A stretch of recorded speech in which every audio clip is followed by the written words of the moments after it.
आचार्य हिमानी शास्त्री द्वारा होली और नारी का सरोकार लाइव टॉक शो का आयोजन महिला दिवस और होली पर्व पर महिलाओं के लिए खास बातें साझा कर किया गया।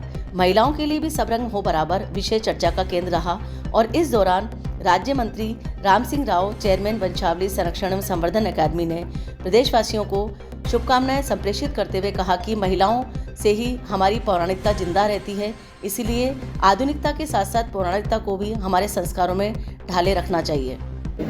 सरोकार जहाँ तक मेरे इस कार्यक्रम के सत्र की बात है, इस बार जो सत्र रखा हमने रखा था होली और नारी का सरोकार। होली के परिप्रेक्ष्य में स्त्री की विशेष भूमिका रहती है। कोई भी त्यौहार भारत में बिना स्त्री की उपस्थिति के नहीं हो पाता।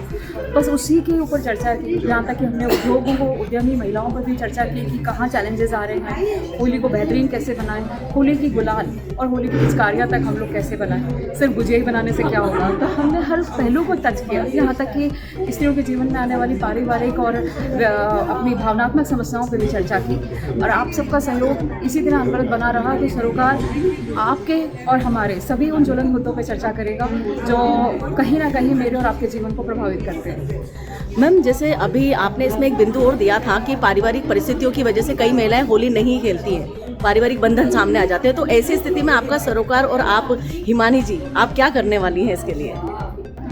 देखो सबका, क्योंकि अब यहाँ संविधान बीच में खड़ा हो जाएगा, लेकिन मेरे को उस चीज़ के लिए दुख जाहिर करना था कि ये तो हमसे कह दिया जाता है कि स्त्री बहुत अच्छे से होली मनाएगी, सारा कुछ त्यौहार जो है वो स्त्री के इर्द गिर्द है। लेकिन कहीं ना कहीं ऐसे परिवार भी हैं जो बाहर से ताला लगा देते हैं और होली खेलना तो दूर है, वो होली पर चर्चा भी पसंद नहीं करते। ऐसे परिवार भी हैं जो अपनी बेटियों को कहते हैं घर से बाहर मत निकलो, कहीं कोई कलंक ना लग जाए, कहीं कोई हादसा ना हो जाए जिसकी वजह से मतलब उनकी पीढ़ी पे, उनके परिवार पे आँच आ जाए। शादी के बाद भी यही चुनौतियाँ स्त्री के सामने बनी रहती हैं। तो कुल मिला के हमारे सामने चुनौती है कि हमें खाना बनाना है, पकवान बनाने हैं, मिठाई नमकीन सब बनाना है, लेकिन होली नहीं मनानी है। ये बहुत बड़ी चुनौती है और इसी पक्ष को सबके सामने रखा ताकि इसको स्वीकार करे समाज कि कहीं ना कहीं समाज जो थोप रहा है ना कि होली स्त्रियों का त्यौहार है, तो होली काफ़ी हद तक पुरुष प्रधान त्यौहार बन के रह गया है। मतलब कुल मिला के आपका कहना है कि होली के त्यौहार को आप एक पौराणिक तरीके से पुनः एक बार इस नवीन समाज में लाना चाहती हैं, तो उसके लिए आगामी जो होली आने वाली है उसके लिए कोई विशेष तैयारियां आपकी?